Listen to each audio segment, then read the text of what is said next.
Hello, നമസ്കാരം. It's ഞാൻ ശ്രീജയാണ്. അപ്പോൾ big boss Malayalam season 7 episode 2 day 1ൻ്റെ വിശേഷങ്ങളുമായിട്ടാണ് വന്നിരിക്കുന്നത്. റിവ്യൂ ആണ്. അപ്പോൾ എന്തോ ഒരു വാട്ടേ തലവേദന തലവേദന തലവേദനയോട് തലവേദന. ഇന്നത്തെ മെയിൻ കണ്ടന്റ് എന്ന് പറയുന്നത് തലവേദന, ക്യാപ്റ്റൻസി ടാസ്ക്. മണ്ടന്മാരെല്ലാവരും കൂടെ ഇങ്ങനെ കുറച്ചെങ്കിലും ബുദ്ധിമുട്ടുണ്ടെങ്കിൽ ക്യാപ്റ്റൻസി ടാസ്ക് വായിക്കുമ്പോൾ തന്നെ അപ്പാനി ശരത്ത് വായിക്കുമ്പോൾ തന്നെ ആ ലെറ്ററിൽ ഫസ്റ്റ് ഹെഡിങ് വായിക്കുന്നുണ്ട്, ക്യാപ്റ്റൻസി ടാസ്ക്.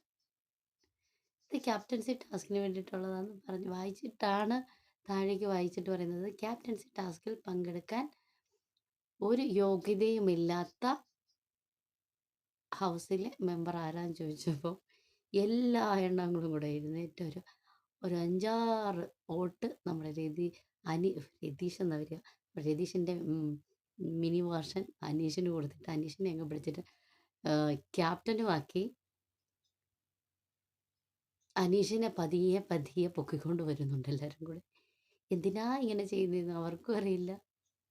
ഇത് മനസ്സിലായിട്ടും മനസ്സിലാവാത്ത പോലാണോ അപ്പാനി ശരത്ത്, അഭിലാഷ്, ഉം, അബീം, അപ്പാനി ശരത്ത്, അക്ബർ, ഇവരൊക്കെ ഇങ്ങനെ ദേഷ്യം വന്ന് ഇങ്ങനെ അങ്ങ് തിളച്ച് നടക്കുവാണ്. എന്തിനാണ് ഇങ്ങനെ ചെയ്യുന്നത്?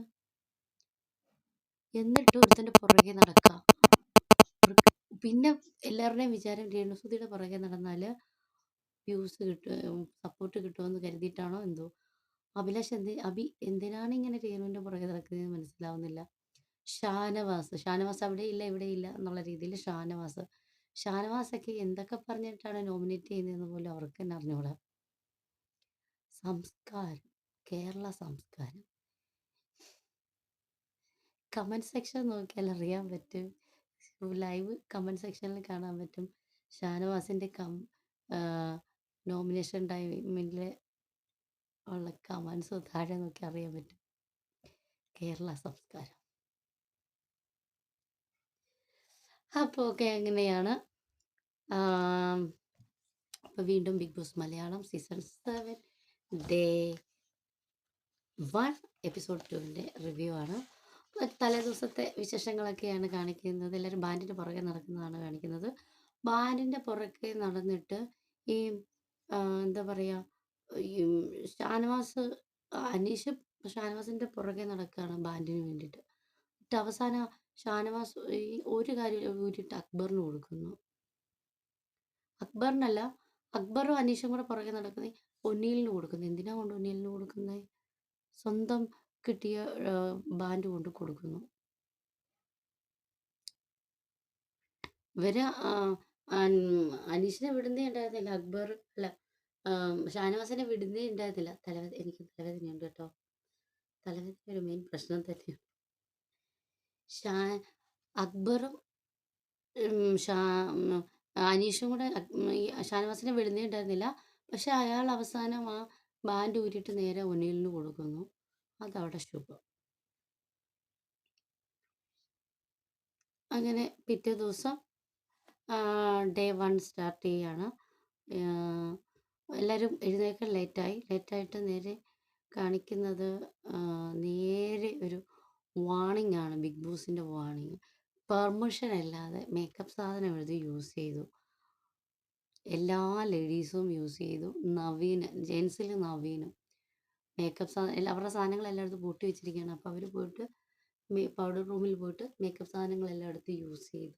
ബിഗ് ബോസ് വിളിച്ച് ചോദിച്ചു.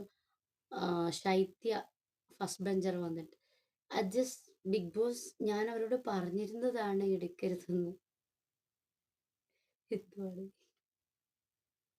ഫസ്റ്റ് ബെഞ്ചറെ? ശൈത്യ കുറച്ചുകൂടെ മെച്യൂരിറ്റി ആവാം. ഞാൻ അവരോട് എടുക്കരുതെന്ന് പറഞ്ഞതാണ്, പക്ഷെ അവരത് എടുത്തു. ഞാനെടുത്തത് ഞാൻ പറഞ്ഞിട്ടെടുത്തു. എന്തുവാണ് അവിടെ നമ്മുടെ അനീഷ് കയറി സ്റ്റാർ ആവണം. ശൈത്യ, നിങ്ങൾ അത് യൂസ് ചെയ്തോ? യൂസ് ചെയ്തിട്ടുണ്ടെങ്കിൽ വലിയ ആള് കളിച്ച് സംസാരിക്കരുതെന്ന്, ആളാവാൻ വരരുതെന്നുള്ള രീതിയിൽ ശൈത്യയോടെ അവസാനം സോറി പറഞ്ഞിരിക്കുകയും ചെയ്തു. വല്ല കാര്യമുണ്ടോ? പിന്നെ ഇവർക്ക് ആർക്കും തന്നെ അപ്പം ബിഗ് ബോസ് ഇവരെ ഇവിടെ വിളിച്ചിരുത്തിയിരിക്കുകയാണ് ക്യാപ്റ്റൻസി ടാസ്കിന് വേണ്ടിയിട്ട്. അതേപോലെ തന്നെ ഈ വാർണിംഗ് കഴിഞ്ഞിട്ട് ഈ ബാൻഡ് ബിഗ് ബോസ് പറയുന്നുണ്ട്. ബിഗ് ബോസ് പറയുന്നിടം വരെ ബാൻഡ് ഊരിയെടുക്കാൻ പാടില്ല. പിന്നെ അതേപോലെ തന്നെ ബാൻഡ് ബിന്നിയുടെ ബാൻഡ് നോറ എടുത്തു. അനീഷിൻ്റെ ഷാനവാസിൻ്റെ ബാൻഡ്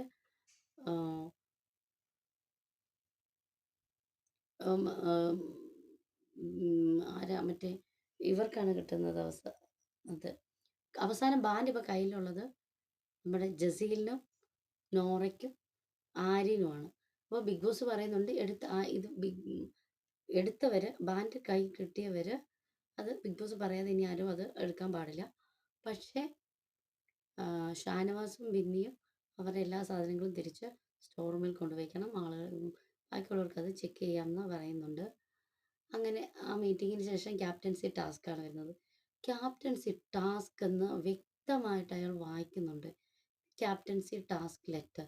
ഇവർ ഏത് ലോകത്താണ്? ഇപ്പോഴും ആ എക്സൈറ്റ്മെൻറ്റ് എന്നവർക്ക് മാറിയിട്ടില്ല. ഒരു ഹൗസിൽ കയറിയത് ലാലേട്ടനെ കണ്ടത് ബിഗ് ബോസ് ഹൗസിനുള്ളിലാണെന്നുള്ള ആ ഒരു എക്സൈറ്റ്മെൻറ്റ് അവർക്ക് മാറിയിട്ടില്ല. ഒരു ശ്രദ്ധയില്ല. അതേപോലെ തന്നെ ഇവർ ഭയങ്കര ഒരു അനുസരണ, ഒരു അച്ചടക്കമില്ല, അനുസരണയില്ല. ബിഗ് ബോസ് വിളിക്കും അവിടെ ഇരുന്ന് സംസാരിക്കുന്നു. ഫസ്റ്റ് ഡേ ഒക്കെ തന്നെ ഇങ്ങനെ ഇരുന്ന് സംസാരിക്കേണ്ട ആവശ്യം, ഒരു അച്ചടക്കമില്ലാതെ ഒരു ബഹളം പിടിച്ചൊരു ക്ലാസ് റൂം പോലെ. ക്ലാസ്സിൽ ടീച്ചർ ഇല്ലാത്ത ക്ലാസ് റൂം പോലെ അത്രയും ബഹളമാണ്. എല്ലാവരും ഇവിടെ ഇരുന്ന് സംസാരിക്കുന്നു. ശരത്ത് വന്ന് ടാസ്ക് ലെറ്റർ വായിക്കുന്നു. ഇത് ക്യാപ്റ്റൻസി ടാസ്ക്. ഇത് നിങ്ങളുടെ ക്യാപ്റ്റൻസി ടാസ്ക്. ക്യാപ്റ്റൻസി ടാസ്കിൽ പങ്കെടുക്കാൻ യോഗ്യതയില്ല എന്ന് നിങ്ങൾക്ക് തോന്നുന്നവരെ തിരഞ്ഞെടുക്കുക. അനീഷ് വന്നിട്ട് ഫസ്റ്റ് എന്നിട്ട് ആ ടാസ്കിൽ ഷേവിങ് ഫോം കൊടുത്തിട്ടുണ്ട്. ഷേവിങ് ഫോം ഒരു പേപ്പർ പ്ലേറ്റിലാക്കിയിട്ട് ആരെയാണോ ഇവർ നോമിനേറ്റ് ചെയ്യുന്നത് അവരുടെ മുഖത്ത് വരയ്ക്കുക. അനീഷ് വന്നിട്ട് വിളിക്കുന്നത് സരികയാണ്. ഇൻ്റർവ്യൂവർ സരികയാണ്. ഹോട്ട് സീറ്റിലിരിക്കുന്ന സരികയ്ക്ക് പുറത്ത് വെച്ച് അങ്ങനെ പറഞ്ഞു. സരിക ഗസ്റ്റ് കൂടെ, അത് രേണുസുധിയുമായിട്ടുള്ള ഒരു കോൺട്രവേഴ്സി പുറത്തുള്ളതിനെ എടുത്ത് കാണിച്ചുകൊണ്ടാണ് അനീഷ് പറയുന്നത് ഹോട്ട് സീറ്റിൽ അങ്ങനെ ചെയ്തു, അവർ പ്രേക്ഷകരെ പറ്റിക്കുന്നു എന്നുള്ള രീതിയിൽ. ഈ അനീഷോടെ ഇരുന്ന് എന്തൊക്കെയാണ് ചെയ്യുന്നത്? പറ്റിച്ചുകൊണ്ടിരിക്കില്ലേ? പഴയ സ്ട്രാറ്റജികളും പഴയ ആൾക്കാരുടെ എല്ലാം എടുത്തിട്ടിട്ട് ആളാവാൻ ശ്രമിച്ചുകൊണ്ട് രാജാവാകാൻ ശ്രമിക്കുന്നു. കുറേ പേര് കൂടെ നിന്ന് അയാളെ രാജാവാക്കാൻ ശ്രമിച്ചുകൊണ്ടിരിക്കുന്നു. എല്ലാവരും അറിഞ്ഞുകൊണ്ട് പിന്നെ അയാളുടെ വലയിൽ ചെന്ന് വീഴുന്നു. ഇതൊക്കെ തന്നെ. പിന്നെ അഭി പറയുന്ന അക്ബറിനെയാണ്. അക്ബർ എല്ലാവരും കൂടെ ഇരുന്ന് സംസാരിക്കുമ്പോൾ അക്ബർ അതിൽ ഇൻവോൾവ് ആവുന്നില്ല എന്നാണ് അഭിയുടെ നോമിനേഷൻ കാരണം പറയുന്നത്. അതുപോലെ നെവിൻ പറയുന്നത് അനീഷിനാണ്. അനീഷ് അറ്റൻഷൻ സീക്കിങ് കാണിക്കുന്നു. എസ്പെഷ്യലി ഇപ്പോൾ ശരിയുടെ ആ ഒരു ഇതെടുത്ത് അനീഷ് ഇപ്പോൾ പറഞ്ഞത് കൊണ്ട് അനീഷിനെ നോമിനേറ്റ് ചെയ്യുന്നു. അതുപോലെ ആദില നോറ അവർ വന്നിട്ട് പറയുന്ന അനീഷിനെ വിളിച്ചാൽ അനീഷ് മൈൻഡ് ചെയ്യില്ല. ഗുഡ് മോർണിംഗ് സുപ്രഭാതം പറയുകയോ ചെയ്തു. അപ്പോൾ അയാൾ മൈൻഡ് ആക്കിയില്ല. അവർ ചമ്മിപ്പോന്നു. പിന്നെ മലയാളം അറിയില്ല എന്ന് പറഞ്ഞിട്ട് രാവിലെ ഒരു ഇഷ്യൂ ഉണ്ടാക്കി. ഇതൊക്കെ കൊണ്ട് പിന്നെ ഇയാൾ കുറച്ച് ഇങ്ങനെ അയാളുടെ ഒരു നേച്ചർ പറഞ്ഞിട്ട് ആണ് അയാളെ നോമിനേറ്റ് ചെയ്യുന്നത്. ഇവരെല്ലാം വിചാരം ഇങ്ങനെയൊക്കെ പറഞ്ഞിട്ട് ബാക്കിയുള്ളവരെല്ലാം മിടുക്കന്മാരാകുമെന്നാണ്. വിൻസി വന്നിട്ട് അനീഷിനെ തന്നെ പറയുന്നു. റീസൺ വന്നപ്പോൾ തൊട്ട് എന്തുവാ ഞാനൊരു കോമണറാണെന്ന് പറഞ്ഞിട്ട് ആ ഒരു ഒറ്റപ്പെട്ട സ്ട്രാറ്റജി അത് തന്നെ. ക്യാപ്റ്റൻ ആയാൽ ഇയാൾ എങ്ങനെ എല്ലാവരെയും മാനേജ് ചെയ്യും, ആരും പറയുന്നത് കേൾക്കുന്നില്ല, അതുകൊണ്ട് പുള്ളി എങ്ങനെ മറ്റുള്ളവർ പറയുന്നത് കേൾക്കും എന്നുള്ള രീതിയിൽ വിൻസി പറയുന്നു. എല്ലാവരും ഇവരുടെ എല്ലാം ധാരണ ഇവരെല്ലാം വലിയ കേമന്മാരാന്നുള്ള രീതിയിലാണ്. അപ്പം നമ്മുടെ എല്ലാം മനസ്സിൽ എങ്ങനെ തന്നെയായിരിക്കും. പക്ഷേ പറയുന്നത് ഒരു ബന്ധവുമില്ലാത്ത രീതി, ഒരു ബന്ധമല്ല, ഒരു എന്താ പറയുക, വെറുതെ ഇരിക്കുന്ന ഒരുത്തനെ പിടിച്ച് പൊക്കി പിടിക്കുക, അത്ര തന്നെ. പിന്നെ ജസീൽ വന്ന് പറയുന്നത് റേണുവിനെയാണ്. കാരണം റേണുവിന് ഒന്നിലും ഒരു ടാസ്ക്, ഒന്നിലും ഇൻവോൾവ്മെൻറ്റും ഇല്ല, ഒന്നിലും ആരുമായിട്ടും ഒന്നും ഷീ ഈസ് നോട്ട് ഇൻട്രസ്റ്റഡ് കേട്ടോ. ആ പുള്ളിക്കാരി ഒട്ടും താല്പര്യമില്ല, ഒന്നിനും താല്പര്യമില്ല എന്നുള്ള രീതിയിലാണ് പറയുന്നത്. അതുകൊണ്ട് രേണുവിനെ നോമിനേറ്റ് ചെയ്തു. സരിക വന്നിട്ട് അനീഷിനെയാണ് പറയുന്നത്. പിന്നെ ഈ കൺഫെഷൻ റൂം പ്രശ്നമൊക്കെയാണ് പറയുന്നത് സരിക അനീഷിനെ പറ്റി. അപ്പോൾ അനീഷിനെ നോമിനേറ്റ് ചെയ്തു. റെന ഫാത്തിമ വന്നിട്ട് രഞ്ജിത്തിനെയാണ് പറയുന്നത്. രഞ്ജിത്ത് റെന ഫാത്തിമയും തമ്മിൽ രാവിലെ ഒരു ഏജിൻ്റെ കാര്യം പറഞ്ഞ് സംസാരം ഉണ്ടായിരുന്നു. ഏജ് അതായത് എനി റെന ഫാത്തിമ ഏറ്റവും ഏജ് കുറഞ്ഞ ആളാണ്. ഇയാൾക്ക് ഏജ് ഉണ്ട്. അപ്പോൾ രഞ്ജിത്ത് പറയുന്നത് എന്നെ നിങ്ങൾ ഏട്ടാ എന്ന് വിളിക്കണ്ട, രഞ്ജിത്ത് എന്ന് വിളിക്കുക, ഇല്ലെങ്കിൽ മുൻഷീന്ന് വിളിച്ചോ. അപ്പോൾ റെന ഫാത്തിമ ചോദിക്കുന്നുണ്ട്, പിന്നീട് നിങ്ങളൊരു പ്രശ്നം സംസാരം വരുമ്പോൾ ഏട്ടാന്ന് വിളിച്ചില്ലെങ്കിൽ പ്രശ്നമാക്കുമോ? ഇല്ല, എനിക്ക് ഒരച്ഛനും അമ്മയേ ഉള്ളൂ, ഞാൻ വാക്ക് മാറില്ല. അപ്പോൾ ഇവർ നേരെ കൗണ്ടർ കൊടുക്കുന്നുണ്ട്. ബാക്കിയുള്ളവരൊക്കെ അച്ഛൻ്റെ അമ്മയുടെ മക്കൾ ആണല്ലോ. വെറുതെ എന്തിനാ ഇങ്ങനത്തെ ഡയലോഗ് അടിച്ച് മാസ് ഡയലോഗ് അടിക്കാൻ ശ്രമിച്ചിട്ട് വെറുതെ എന്ത് ചെയ്യാൻ. അതിനുശേഷം പിന്നെ വരുന്നത് നമ്മുടെ ശൈത്യമാണ്. ശൈത്യ വന്നിട്ട് ആദില നൊറേനെയാണ് നോമിനേറ്റ് ചെയ്യുന്നത്. അവർ ക്യാപ്റ്റൻ ആക്റ്റീവ് അല്ല, അതാണ് പറയുന്നത്. അവർ അതേപോലെ തന്നെ ഇവർ എന്നോട് ഇതുവരെ സംസാരിച്ചിട്ടില്ല, മറ്റുള്ളവരായിട്ട് സംസാരിക്കുന്നത് കാണുന്നില്ല എന്നൊക്കെയാണ് പറയുന്നത്. അതുപോലെ അനുമോൾ വന്നിട്ട് അനീഷിനാണെന്ന് പറയുന്നത്. അനീഷിനോട് ഒരു താല്പര്യക്കുറവ് അനുമോൾ കൊണ്ട് ഫസ്റ്റ് അനീഷ് ഒരു അനുമോളുമായിട്ട് ഒരു ഈ വന്ന് കയറിയപ്പോൾ തന്നെ ഒരു ചെറിയൊരു റിസൽ ഉണ്ടായതാണ്. അപ്പോൾ അയാളൊന്നും മിണ്ടുന്നില്ല, ആരോടും മിണ്ടുന്നില്ല. അപ്പോൾ എല്ലാവർക്കും അനീഷിനെ പറ്റിയുള്ള പരാതി, അനീഷ് ആരുമായിട്ട്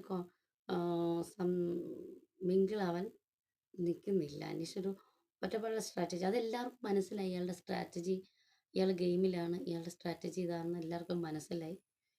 അങ്ങനെ പിന്നെ ബിന്നി വന്നിട്ട് ശൈത്യനെയാണ് നോമിനേറ്റ് ചെയ്യുന്നത്. ശൈത്യ അതേപോലെ തന്നെ ആക്റ്റീവ് അല്ല. പിന്നെ ശൈത്യക്കാണ് ഏറ്റവും ബിന്നിയുടെ കയ്യിൽ നിന്ന് ബാൻഡ് എടുക്കാൻ ഏറ്റവും ഈസി ഉണ്ടായിരുന്നത് ശൈത്യക്കാണ്. പക്ഷെ ശൈത്യ അതിന് വേണ്ടി ട്രൈ ചെയ്തില്ല എന്നുള്ള ഒരു കാര്യമാണ്. അങ്ങനെ ആക്റ്റീവായിട്ടൊന്നും കാണുന്നില്ല എന്നാണ് പറയുന്നത്. പിന്നെ ഷാരിക വന്നിട്ട് അനീഷിനെയാണ് പറയുന്നത്. കാരണം അപ്പോൾ അനീഷ് ഇതെല്ലാം കേട്ടങ്ങ് സന്തോഷമാകുകയാണ്. എല്ലാവരും എന്നെ എല്ലാവരും ടാർഗറ്റ് ചെയ്തു. എല്ലാവരും എൻ്റെ പുറകെ, എൻ്റെ പേര് അനീഷ് സീസൺ 7 അനീഷ് സീസൺ 7 അനീഷിൻ്റെ പേരാണ് ആദ്യത്തെ ആഴ്ച മുഴുവൻ കേൾക്കുന്നത്. അടുത്ത ദിവസം വാവ്, ഈ ഒരു മൈൻഡ് സെറ്റിലാണ് അനീഷ് പോകുന്നത്. എല്ലാവരുടെയും വിചാരം ഇതൊക്കെ തന്നെ. ഞാൻ അനീഷിനോട് പറഞ്ഞാലേ ഇവർ കേമന്മാരാകും എന്നുള്ള രീതിയിൽ ഇവർ സീസൺ 7 ഇത്രയായിട്ടും ഗെയിം മനസ്സിലായിട്ട് ഇവരാരും ഗെയിം കാണാത്തവരാണോ, ഗെയിം അറിയാത്തവരാണോ, എന്തോ ഇത്രയായിട്ട് ഇവർക്ക് മനസ്സിലായില്ലേ? ഈ ബിഗ് ബോസിലെ ഏറ്റവും ഫേമസ് ആയിട്ടുള്ള സ്ട്രാറ്റജിയാണ്, അല്ലെങ്കിൽ ബിഗ് ബോസിലെ ഒരു മെയിൻ സ്ട്രാറ്റജി തന്നെയാണ് ഈ ഒറ്റപ്പെട കോർണറിങ് സ്ട്രാറ്റജി. അത് ഇതുവരെ ഇവർക്ക് ആർക്കും മനസ്സിലാവുന്നില്ലേ? ഒരാൾ വന്ന് തിരിയിടുന്നു, ബാക്കിയുള്ളവർ അതേ കയറി പിടിക്കുന്നു. ഇവർ ആ സമയത്ത് പരസ്പരം കണ്ടന്റ് ഉണ്ടാക്കാൻ ഇവർ ശ്രമിക്കുകയേ ചെയ്യുന്നില്ല. അപ്പം ഈ ശാരിക വന്നിട്ട് അനീഷിൻ്റെ പേര് പറയുമ്പോൾ പറയും ധൈര്യമായിട്ട് പറയും, ചെങ്കുറ്റത്തോടെ പറയും, എൻ്റെ പേര് അനീഷ്, എൻ്റെ പേര് എൻ്റെ ഹൗസ്, എൻ്റെ വീട്, എൻ്റെ സീസൺ, എൻ്റെ ബിഗ് ബോസ്. ഇതൊക്കെയാണ് അനീഷിൻ്റെ മനസ്സ് തുള്ളിച്ചാടിക്കൊണ്ടിരിക്കുകയാണ്. അപ്പോൾ ശാരിക വന്നിട്ട് പറയുന്നുണ്ട്, ഞാനും അനീഷും തമ്മിലുണ്ടായ സംസാരത്തിൽ ഞാൻ പറഞ്ഞത്, അനീഷിനെ അവിടെ പോയിൻ്റ് ഔട്ട് ചെയ്ത് തന്നെ കാണിക്കുന്നുണ്ട്. ഞാൻ ഉദ്ദേശിച്ചത് ഇങ്ങനെയാണ്, ഞാൻ എൻ്റെ കാര്യങ്ങൾ അയാളെ പറഞ്ഞ് മനസ്സിലാക്കുകയാണ് ചെയ്തത്. അയാളത് വളച്ചൊടിച്ച് വേറെ രീതിയിലേക്ക് കൊണ്ടുപോയി എന്നുള്ള രീതിയിൽ തന്നെ ശാരിക പറഞ്ഞ അനീഷിൻ്റെ അടുത്ത് കൊട്ടുകൊടുത്ത് അനീഷിൻ്റെ ആ ഒരു സ്റ്റേറ്റ്മെൻറ്റ് ഫസ്റ്റിനെ അവർ ബ്രേക്ക് ചെയ്യുന്നുണ്ട്. പിന്നെ ആര്യം വന്നിട്ട് ആദില നൂറിനെയാണ് പറയുന്നത്. അവർ റൂൾ ബ്രേക്ക് ചെയ്തു. ഫസ്റ്റ് മേക്കപ്പ് റൂൾ ബ്രേക്ക് ചെയ്തത് ആദിലയും ജസീലയും കൂടിയാണ് പോയി ഫസ്റ്റ് എടുക്കുന്നത്. അപ്പോൾ അത് പറഞ്ഞിട്ടാണ് ആര്യൻ അവരെ നോമിനേറ്റ് ചെയ്തത്. പിന്നെ ശരത്ത് വന്നിട്ട് രേണുവിനെയാണ് പറയുന്നത്. കാരണം രേണു യാതൊരു ഇൻവോൾവ്മെൻറ്റും രേണുവിനില്ല. അതുകൊണ്ട് ക്യാപ്റ്റൻ ആവാനുള്ള യാതൊരു അർഹതയും അവർക്കില്ല എന്നുള്ള രീതിയിലാണ് ശരത്ത് പറയുന്നത്. പിന്നെ ഷാനവാസ് വന്നിട്ട് അനുവിനെയാണ് പറയുന്നത്. കാരണം ഈ ഷാനവാസിൻ്റെ റീസണുകൾ കേൾക്കുമ്പോൾ ഇത് എവിടുന്ന് ഈ ഷാനവാസ് എന്താ ഉദ്ദേശിക്കുന്നതെന്ന് മനസ്സിലാവുന്നില്ല. എവിടെയോ സീസൺ 4-ലെ നമ്മുടെ റോൺസനെ എവിടേക്കോ ഷാനവാസിൽ കാണുന്നു. ഷാനവാസ് എന്ന് പറയുന്നത് അനുമോള് ഞാൻ ജിമ്മിൽ വർക്കൗട്ട് ചെയ്തപ്പോൾ അനുമോള് ഞാൻ വിളിക്കാതെ തന്നെ വന്നിട്ട് വർക്കൗട്ട് ചെയ്തിട്ട് കംപ്ലീറ്റ് ചെയ്യാതെ പോയി. അതാണ് അനുമോളെ നോമിനേറ്റ് ചെയ്യാനുള്ള കാരണം. അപ്പോൾ ഒരു ക്യാപ്റ്റൻ ആവുമ്പോൾ ക്യാപ്റ്റന് വേണ്ടത് ഏറ്റെടുക്കുന്നത് പൂർത്തിയാക്കുക. അടുത്ത രഞ്ജിത്ത് വന്നിട്ട് അനീഷിനെയാണ് പറയുന്നത്. അനീഷ് നേതാവ് കളിക്കാൻ ശ്രമിക്കുകയാണ്. കോർണറിങ് ഇതാണ് കറക്റ്റ് പോയിന്റ് പറയുന്നുണ്ട്. പിന്നെ ഒരു റേ രേണു വന്നിട്ട് റെന ഫാത്തിമേനെയാണ് പറയുന്നത്. റെന ഫാത്തിമ എല്ലാവരോടും ഇരിക്കുകയും ചേച്ചി എന്തിനാണ് വന്ന് പറഞ്ഞതെന്ന് ചോദിച്ചു ഞങ്ങളോട് വന്ന് ചോദിക്കാൻ ആരാണ് റെന ഫാത്തിമ എന്നുള്ള രീതിയിൽ വന്നിട്ട് രേണു വന്ന് പറയുന്നുണ്ട്. പിന്നെ അക്ബർ വന്നിട്ട് അനുമോളയാണ് പറയുന്നത്. ആദ്യത്തെ ദിവസം തന്നെ എനർജി കളയണ്ട, 2 ദിവസം കഴിഞ്ഞിട്ട് എനർജി എടുത്താൽ മതി എന്നൊക്കെയുള്ള രീതിയിൽ, അതായത് ആദ്യമേ ഗെയിം കളിക്കേണ്ട പിന്നെ കളിച്ചാൽ മതി എന്നുള്ള രീതിയിൽ അനു പറഞ്ഞു എന്നുള്ള രീതി ആണ് അക്ബർ അനുമോളെ നോമിനേറ്റ് ചെയ്തത്. പിന്നെ ഒനിൽ അനീഷിനെ വന്നിട്ടാണ് നോമിനേറ്റ് ചെയ്തത്. അതായത് ജഡ്ജ്മെൻ്റൽ സ്വഭാവമാണ് അനീഷിൻ്റെ. അങ്ങനെ എല്ലാം കൂടെ അനീഷിന് ഒരു 6-7 വോട്ടോളം കിട്ടി അനീഷ്. അത് ബിഗ് ബോസ് ഈ നോമിനേഷൻ എല്ലാം കഴിഞ്ഞ് ബിഗ് ബോസ് ചോദിക്കുകയാണ്, നിങ്ങൾ ഇവിടെ എന്താ നടന്നതെന്ന് മനസ്സിലായോ? ഇപ്പം നടന്നത് എന്താ നിങ്ങൾക്ക് മനസ്സിലായോ എന്നുള്ള രീതിയിൽ ബിഗ് ബോസ് ചോദിക്കുകയാണ്. ഇവിടെ നടന്നത് ക്യാപ്റ്റൻസി ടാസ്ക്കാണ്. നിങ്ങളുടെ പുതിയ ക്യാപ്റ്റൻ അനീഷാണ്. ഏറ്റവും കൂടുതൽ വോട്ട് കിട്ടി ഷേവിംഗ് ഫോം മുഖത്ത് കിട്ടിയ ആൾ, ഏറ്റവും കൂടുതൽ വാങ്ങിച്ച ആൾ അനീഷാണ്. അനീഷാണ് ക്യാപ്റ്റൻ. അനീഷിൻ്റെ ഉള്ളിൽ ലഡു പൊട്ടുന്നു, എന്തൊക്കെയോ നടക്കുന്നു. അനീഷ് ഭയങ്കര ഹാപ്പിയാണ്. ബാക്കിയുള്ളവരെല്ലാം വണ്ടർ അടിച്ചിരിക്കുകയാണ്. നിങ്ങളെല്ലാവരും ബിഗ് ബോസ് ചോദിക്കുന്നുണ്ട്, നിങ്ങൾ ടാസ്ക് ലെറ്റർ വായിച്ചോ? വായിച്ചു ബിഗ് ബോസ്, നമ്മളെല്ലാം വായിച്ചെല്ലാം മനസ്സിലാക്കി, നമുക്കെല്ലാം അറിയാം.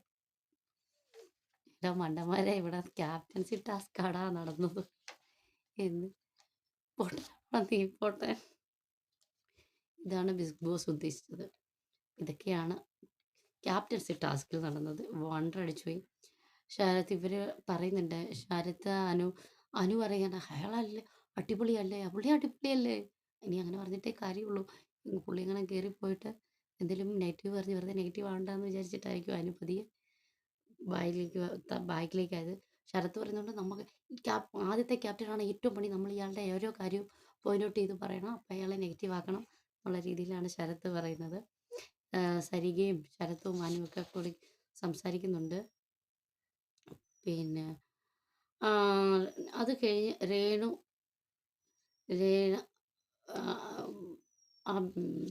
രേണുവിനെ പറ്റി സംസാരിക്കുന്നുണ്ട്.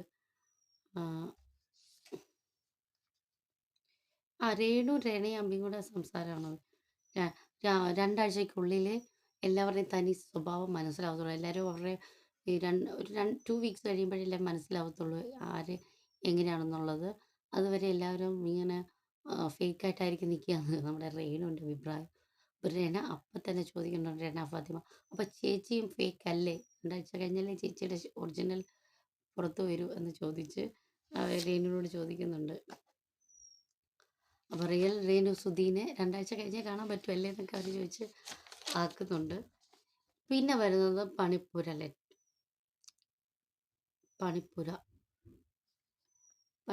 പറ്റിയാണ്. അപ്പം പണിപ്പുര ഇട്ട് വരുന്നത് ശരിക്കും ഈ പ്രാവശ്യം മുതൽ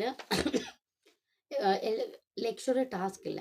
ലക്ഷറി ടാസ്കിന് പറഞ്ഞാൽ പണിപ്പുരയിലാണ് ഇവരുടെ പേഴ്സണൽ തിങ്സൊക്കെ പണിപ്പുരയിൽ വെച്ച് പൂട്ടാണ്. ഇവർ ഗെയിം കളിച്ച് കണ്ടന്റ് കൊടുത്ത് ഗെയിം കളിച്ച് വിൻ ചെയ്താൽ മാത്രമേ ഇവരുടെ പേഴ്സണൽ സാധനങ്ങൾ പോലും ഇവർക്ക് കിട്ടൂ.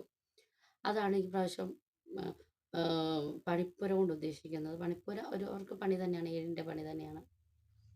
പിന്നെ അതിന് കുറേ റൂൾസ് ഉണ്ട്, ഒരു 10-14 റൂൾസുകളും ഉണ്ട്. പിന്നെ ആഴ്ചയിൽ 2 പ്രാവശ്യം മാത്രമേ ഈ പണിപ്പുരയിൽ ഈ ഇത് ചെയ്യാൻ പണിപ്പുര കയറാൻ പാടുള്ളൂ, സാധനങ്ങൾ എടുക്കാൻ പാടുള്ളൂ. അപ്പം അങ്ങനെയൊക്കെ കുറേ റൂൾസൊക്കെ ഉണ്ട്. പിന്നെ പുതിയ ക്യാപ്റ്റൻ അവരുമായിട്ടൊക്കെ സംസാരിക്കുന്നുണ്ട്. വീട്ടുകാരും ഒക്കെ ആയിട്ട് സംസാരിക്കുന്നുണ്ട്. അപ്പോൾ റെസ്പെക്റ്റിനെ പറ്റിയാണ് ക്യാപ്റ്റൻ്റെ സംസാരം. ക്യാപ്റ്റൻ പറയുന്നില്ല, എനിക്ക് റെസ്പെക്റ്റ് കിട്ടണം, ഞാനെല്ലാം റെസ്പെക്റ്റ് ചെയ്താലേ എനിക്ക് റെസ്പെക്റ്റ് കിട്ടൂ, എൻ്റെ കൂടെ റെസ്പെക്റ്റോടുകൂടി സംസാരിക്കണം എന്നൊക്കെയാണ് ക്യാപ്റ്റൻ പറയുന്നത്. മ്യൂച്വൽ റെസ്പെക്റ്റ് ആണ് വേണ്ടത് എന്നൊക്കെയുള്ള രീതിയിൽ ഗീവ് ആൻഡ് ടേക്ക് റെസ്പെക്റ്റ് വേണം എന്നൊക്കെ പറയുന്നുണ്ട്. പിന്നെ അതിന് ശേഷം വരുന്നത് നോമിനേഷനാണ്. നോമിനേഷനിൽ എവിക്ഷൻ പ്രക്രിയയിലെ നോമിനേഷനാണ്. ഫസ്റ്റ് അനുമോളാണ് വരുന്നത്. അതായത് അനുമോൾ വന്നിട്ട് രണ്ട് ഈ പ്രാവശ്യം നോമിനേഷനിൽ വന്നിട്ടുള്ളത് 2 വോട്ടോട് അനുമോൾ 2 വോട്ട്, പിന്നെ അനുമോള് സരിക ശാരിക അനുമോള് 2 വോട്ടോട് കൂടി നോമിനേഷനിൽ വന്നിട്ടുണ്ട്. ആര്യൻ, ജസീല, നെവിൻ 3 വോട്ടോട് കൂടി നോമിനേഷൻ വന്നിട്ടുണ്ട്. പിന്നെ റെയ്ന 3 വോട്ടോട് കൂടി നോമിനേഷനിൽ. പിന്നെ ഏറ്റവും കൂടുതൽ വോട്ട് കിട്ടിയിരിക്കുന്നത് ഷൈത്യയ്ക്കും രഞ്ജിത്തിനുമാണ്. ഷൈത്യയ്ക്ക് 8 വോട്ടും രഞ്ജിത്തിന് 5 വോട്ടുമാണ് കിട്ടിയിരിക്കുന്നത്. അനീഷ് ക്യാപ്റ്റൻ ആയതുകൊണ്ട് രക്ഷപ്പെട്ടു. അല്ലെങ്കിൽ എല്ലാ നോമിനേഷനും കൂടെ അനീഷിന് പോയിട്ട് ബാക്കിയുള്ള മിടുക്കന്മാരെല്ലാം ഇരുന്നേനെ. ബിഗ് ബോസ് ആണ് ഈ പ്രാവശ്യം ഈ ക്യാപ്റ്റൻസി ടാസ്കിൽ കളിച്ചത്. ബിഗ് ബോസ് ആണ് അതായത് ഇവരെ ടെസ്റ്റ് ചെയ്യുന്ന രീതി. അതായത് ആ ഒരു ക്യാപ്റ്റൻസി ടാസ്ക് എന്ന് പറഞ്ഞിട്ട് ക്യാപ്റ്റൻസി ടാസ്കിൽ പങ്കെടുക്കാൻ യോഗ്യതയില്ലാത്തവരെ ആ ഒരു ഇത് വന്നപ്പോൾ ഇവർക്ക് കൺഫ്യൂഷനായിട്ട് ഇവർ വിചാരിച്ചു ക്യാപ്റ്റൻസി ടാസ്കിൽ പങ്കെടുക്കാൻ പറ്റാത്തവരെ ആരൊക്കെയാണെന്ന് പറയാം, ബാക്കിയുള്ളൊരു ക്യാപ്റ്റൻസി ടാസ്കിൽ വരും എന്നാണ് വിചാരിച്ചത്. എന്തായാലും പേരില്ലാത്തവർ വന്നില്ല. ഇതൊക്കെയാണ് വന്നത്. അപ്പം ഇത്രയും പേരാണ് നോമിനേഷനിലുള്ളത്. പിന്നെ അങ്ങോട്ട് വരുന്നത് തലവേദനയാണ്. ഈ നോമിനേഷനിൽ ഇവരുടെ ചില ആൾക്കാരുടെ നോമിനേഷൻ ചെയ്ത കാരണങ്ങളാണ് അതിൽ മെയിനായിട്ടുള്ളത്.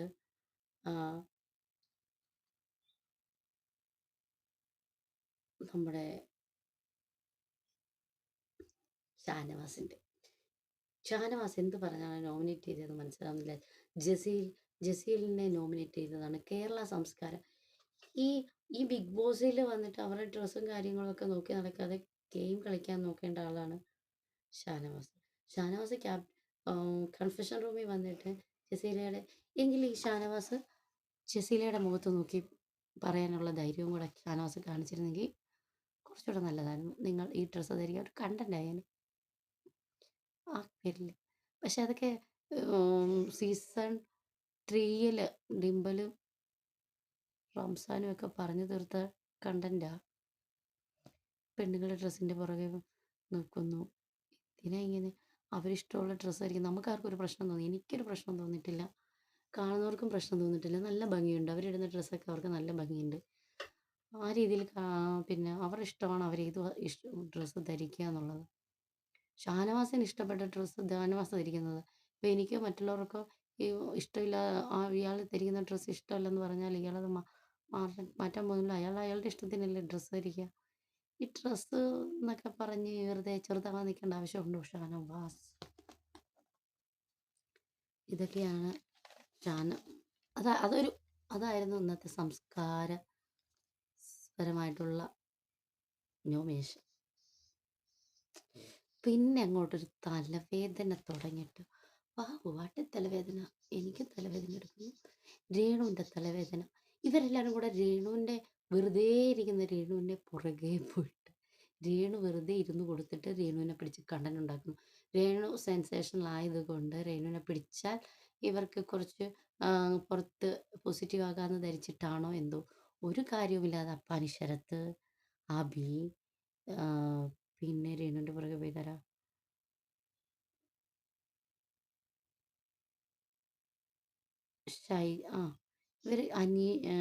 ഇവർ രേണുവിൻ്റെ പുറകെ നടക്കുക. ഒരു കാര്യമില്ല. രേണുവിൻ്റെ വഴിക്ക് വിടുക. അവർക്ക് ശരിക്കും പറഞ്ഞാൽ അവരൊരു ഗെയിമും കളിക്കുന്നില്ല അവിടെ. അവർ മറ്റുള്ള ഇവരിലേക്ക് വരുന്നതിനെ പിടിക്കുന്നു, അത്രേ ഉള്ളൂ. അല്ല അവരൊരു ഗെയിമും അവരായിട്ടൊന്നും ചെയ്യുന്നില്ല. വെറുതെ ഇവരിട്ട് കൊടുക്കുകയാണ് വെറുതെ. ഇത് തന്നെ പുറത്തും നടന്നത് ഇതൊക്കെ തന്നെയാണ്. വെറുതെ ആൾക്കാർ റെനുവിൻ്റെ പുറകെ പോകുന്നു. റെനു റെനുവിന് നമ്മുടെ അനീഷ് റെനുവിനെ വിളിക്കുന്ന റെനു. അപ്പം അനീഷ് കെയറിങ് ഏട്ടനാണ്. റെനുവിന് സപ്പോർട്ടീവായിട്ടുണ്ട്. റെനു പുറത്ത് നെഗറ്റീവാണ്. ഞാനിവിടെ നെഗറ്റീവ് ഗെയിമാണ് ഉദ്ദേശിക്കുന്നത്. അന്നേരം ഞാനും റെനുവും കമ്പനി അടിച്ചാൽ ഞങ്ങൾ തമ്മിലുള്ള റീൽസൊക്കെ പുറത്തു പോയാൽ റെനുവാണെ റീൽസിലൂടെ തരംഗമാണ്. ഞാനും കൂടെ പോയാൽ നല്ലതായിരിക്കും എന്നായിരിക്കും അനീഷിൻ്റെ ഉള്ളിൽ. എന്തായാലും രനുവിൻ്റെ തലവേദന. രനുവിന് തലവേദനയുള്ളത് ക്യാപ്റ്റൻ അറിഞ്ഞു. ഷാനവാസിന് തലവേദനയുള്ളത് ക്യാപ്റ്റൻ അറിഞ്ഞില്ല. രനുവിൻ്റെ തലവേദന ജനുവിനല്ല. ഷാനവാസിൻ്റെ തലവേദന ജനുവിനാണ്. ഇവരെന്തിനാണ് അങ്ങനെ പറയുന്നത്? അവർക്ക് തലവേദനയുണ്ടെങ്കിൽ തലവേദനയുണ്ട്. ഇത് അവരുടെ തലവേദന ജനുവിനല്ല. അവർ കള്ളം പറയാണ്. അപ്പം മനുഷ്യരടുത്ത് ഒരു കാര്യമില്ലാതെ അവർ പറയും കള്ളം പറയണം. അവർ കള്ളം പറയാണ്. അവർ പുറത്ത് ഇൻ്റർവ്യൂ കോൺട്രവേഴ്സിയൊക്കെ എടുത്തിട്ട് ആ ഒരു മൈൻഡ് വെച്ചിട്ട് ഇവിടെ വന്നിട്ട് അവരുടെ പുറകെ ചെന്നാൽ സ്വാഭാവികമായിട്ടും കാണുന്ന എല്ലാവർക്കും രനുവിന് ഇവരെന്താ ഇങ്ങനെ ഒരാളെ കോർണർ ചെയ്യുന്നതെന്നേ തോന്നുള്ളൂ. ഈ കോർണറിങ് സ്ട്രാറ്റജി ഇത്രയായിട്ട് ഇവർക്ക് മനസ്സിലായിട്ടില്ല. പരിസരത്തൊന്നും വെറുതെ റേസ് ആവണം. അബി എന്തിനാ ദേഷ്യപ്പെടുന്നതെന്ന് അയാൾക്ക് പോലും അറിഞ്ഞൂടാ. വെറുതെ ആളുകളെ കൊണ്ട് വെറുപ്പ് സമ്പാദിക്കാൻ എന്ന് മാത്രമേ അതുകൊണ്ട് കാര്യമുള്ളൂ. ഇവർ പരസ്പരം ഗെയിം എന്താ കളിക്കാത്തത്? ഒനിയിലൊന്നും കാണുന്നില്ല, ആക്റ്റീവായിട്ട് കാണുന്നില്ല. പരിസരത്ത് അങ്ങനെ രേണുവിൻ്റെ തലവേദനയെ പറഞ്ഞായിരുന്നു അടി. അവസാനം അനീഷ് വിമൽ സാർ ഓടും ചാടും പാടും. പിന്നെ ജാവ സിമ്പിളാണ് എന്ന് പറഞ്ഞ പോലെയാണ്. രേണുവിന് ജെനുവിനാണ്. രേണുവിന് അത് തലവേദന ഉണ്ടെന്ന് പറഞ്ഞാൽ ജെനുവിന് അവർ തലവേദന ഉണ്ടെന്ന് പറയുന്നത് ജെനുവിനാണ്. അവരെന്നോട് വന്ന് പറഞ്ഞതാണ്. ഷാനവാസ് എന്തുകൊണ്ട് എന്നോട് പറഞ്ഞിട്ടില്ല? അത് ജെനുവിനിറ്റി ഉണ്ടെന്ന് എനിക്ക് തോന്നുന്നില്ല. എന്നിട്ട് ബിഗ് ബോസ് രേണുവിന് തലവേദനയാണ്. രേണുവിന് മെഡിക്കൽ എമർജൻസി ഉണ്ട്. എത്രയും പെട്ടെന്ന് മരുന്ന് കൊടുക്കണം എന്നൊക്കെ പറഞ്ഞ് ക്യാപ്റ്റൻ പോയി പറയുന്നുണ്ട്. ക്യാപ്റ്റൻ്റെ പുറകെ അനീഷ് ഷാനവാസ് പോയിട്ട് ഇത് എൻ്റെയും കൂടെ കണ്ടൻ്റ് അല്ലേ, എന്നെയും രേണുവിനെയും കൂടെ വെച്ചുണ്ടാക്കി കണ്ടൻറ് വെച്ചിട്ട് നീ എങ്ങനെ കേമനാവണ്ട, അല്ലെങ്കിൽ എൻ്റെ കണ്ടൻറ്റിൽ കയറണ്ട എന്നുള്ള രീതിയിൽ അല്ല ഈ കണ്ടൻറ് രേണു ഈ തലവേദന കണ്ടൻറ്റിൻ്റെ ഭാഗം എനിക്കും വേണം, ഇത് എൻ്റെയും കൂടെ കണ്ടൻ്റ് ആണെന്നുള്ള രീതിയിലാണ് ഷാനവാസ് അനീഷിൻ്റെ പുറകെ പോയി സംസാരിക്കുന്നത്. രനുവിനെ ആരും അങ്ങനെ പറയരുത്. രനുവിനെ തലവേദനയുള്ളത് സത്യമാണ്. ഇതൊക്കെയാണ് പറയുന്നത്. രേണു ഇതെല്ലാം അങ്ങ് ആസ്വദിക്കണം. ആഹാ, ക്യാമറ എൻ്റെ നേരെ, കണ്ടന്റ് എൻ്റെ നേരെ, ഞാനാണ് ഇവിടെ അനീഷ് അല്ലെങ്കിൽ നിങ്ങളൊക്കെ ആരൊക്കെയാന്ന് പറഞ്ഞിട്ട് കാര്യമില്ല. ഞാനാണ് കണ്ടന്റ്. പുറത്തും കണ്ടന്റ് ഞാനാണ്, അകത്തും കണ്ടന്റ് ഞാനാണ്. എൻ്റെ തലവേദന, എൻ്റെ കണ്ടന്റ്, എൻ്റെ ബിഗ് ബോസ്, എൻ്റെ സുധിയേട്ടാ. ഇതൊക്കെയാണ്. അപ്പോൾ നമ്മുടെ രേണു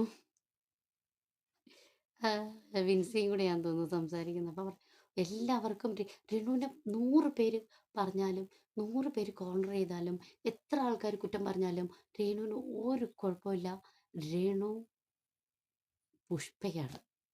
രേണു ഫ്ലവറല്ല ഫയറാണെന്നാണ് രേണു പറയുന്നത്. അതോടുകൂടി നമ്മുടെ എപ്പിസോഡ് അവസാനിക്കുകയാണ്.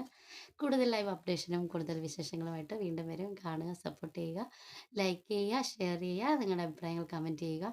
സൗണ്ടിന് പ്രശ്നമുണ്ട് എനിക്ക്, അതുകൊണ്ട് കുറച്ച് വീഡിയോ ചെയ്യാനും അപ്പോൾ ചുമയും ഈ സൗണ്ട് പ്രശ്നമുള്ളതുകൊണ്ട് ആണ് വീഡിയോ ചെയ്യാൻ കുറച്ച് ലേറ്റ് ആവുന്നുമുണ്ട്. ഇത് മാറിക്കഴിഞ്ഞാൽ പൂർവാധികം ആക്റ്റീവോട് കൂടി വരുന്നതായിരിക്കും. അപ്പോൾ എല്ലാവരും കാണുക, ഷെയർ ചെയ്യുക, നിങ്ങളുടെ കമൻറ്റുകൾ കമൻ്റായിട്ട് രേഖപ്പെടുത്തുക, അഭിപ്രായങ്ങൾ. അപ്പോൾ അതുവരേക്കും അടുത്ത വീഡിയോ ആയിട്ട് വേഗം തന്നെ വരാം. ബൈ, ടാറ്റാ.